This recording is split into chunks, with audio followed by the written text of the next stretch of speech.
Музыканттан Кеңес одағының батырына дейін Бейсен Онтаев. Соғысты ол полк оркестрінің музыканты ретінде бастады. Бірақ арада жыл өтпей жатып, Днепрден немістің оғының астымен өткен барлау тобының алдыңғы шебінде жүрді. 1943 жылдың күзінде Қызыл армия батысқа қарай ілгерілей бастады. Курск шайқасынан кейін майдан тоқтаусыз жылжып келе жатқанымен, әрбір ауыл, әрбір биіктік пен әрбір өткел аса ауыр шығынмен алынып жатты.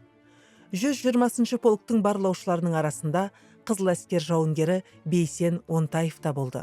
Ол майданға тек 1943 жылдың тамызында келген еді. Оған дейін полк оркестрінде музыкант болып қызмет атқарған. Бірақ кейін өзі сұранып, барлаушылар қатарына өтті. Бұл соғыстағы ең қауіпті қызметтердің бірі болатын. Барлаушылар түн ішінде майдан шебінің ар жағында жарықсыз, дыбыс шығармай өтетін. Көп жағдайда олар кері оралмайтын. Шілденің соңында Севскіні азат ету жолындағы шайқастар кезінде Онтаев тобы алдыңғы шептегі ұрыстарға қатысты. Тек қыркүйекке қарай ғана ауыл маңындағы майдан шебі кейін шегерілді. Бірақ ең ауыр шайқас әлі алда еді. 1943 жылдың қыркүйегінде Кеңес әскері стратегиялық маңызы бар биіктікті бірнеше рет алуға тырысты. Алайда тиімді орынға бекінген немістер барлық шабуылды тойтарып отырды. Сонда алға 10 барлаушы жіберілді. Түн ішінде Онтаев тобы неміс шептеріне байқатпай өте жақын келіп тоқтады.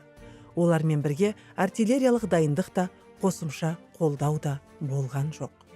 Кенет барлаушылар траншеяға лап қойып граната лақтыра бастады. Неміс шебін әп-сәтте абыр-сабыр басты. Немістер өздеріне қарсы үлкен кеңес жасағы шабуылға шықты деп ойлады. Нәтижесінде шеп алынды. Сол шайқаста Онтаев бірнеше неміс сарбазының көзін жойып, біреуін тұтқынға түсірді. Бірақ арада бір ай өткенде оның есімін тарихқа енгізген оқиға басталды. 1943 жылдың қазаны, Днепр үшін шайқас. 15 қазанға қараған түні алдыңғы жасақ Радуль кенті маңында өзенен өте бастады. Қайықтар, мұздай су, қараңғылық және арғы беттен оқ жаудырған неміс пулеметтері.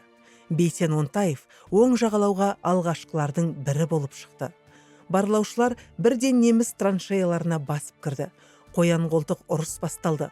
Қараңғылық ішінде сарбаздар бір-біріне бетпе-бет тұрғандай жақыннан оқ атып жатты.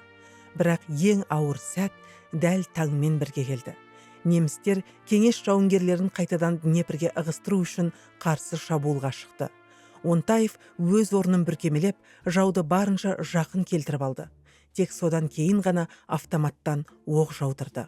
Санаулы минуттың ішінде Онтаевтың алдында 8 неміс сарбазы мерт болды. Қалғандары кейін шегінді.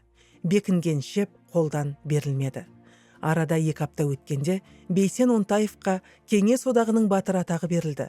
Ол кезде небәрі 20 жаста еді.